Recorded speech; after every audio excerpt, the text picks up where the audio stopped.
F to B flat. That's a perfect fourth. Now let's make that interval a semitone larger. F to B natural. That's an augmented fourth.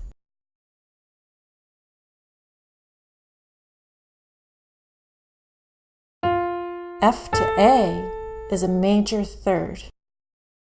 Now let's make that interval a semitone larger. F to A sharp, that's an augmented third.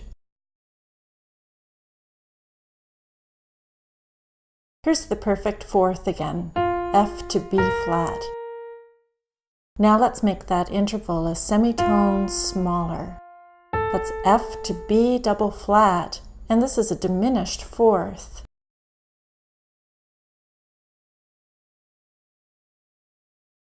F to A, that's a major third.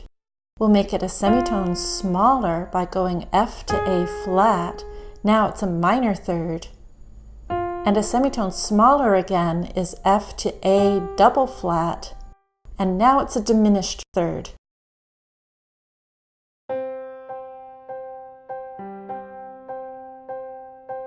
So if you start with a perfect interval and you make it one semitone larger, it becomes augmented.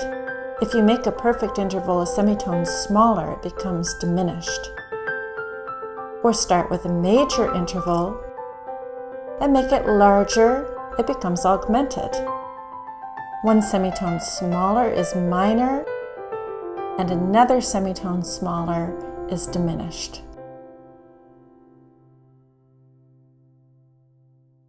So let's practice. What's an augmented fifth above C? We'll count up the lines and spaces first.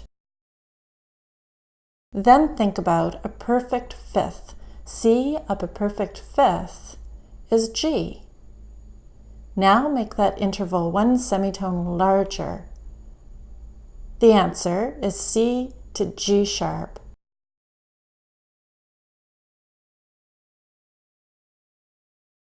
Name this interval.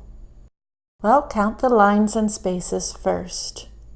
We know it's some kind of third. Let's begin with a major third. That would be D to F sharp.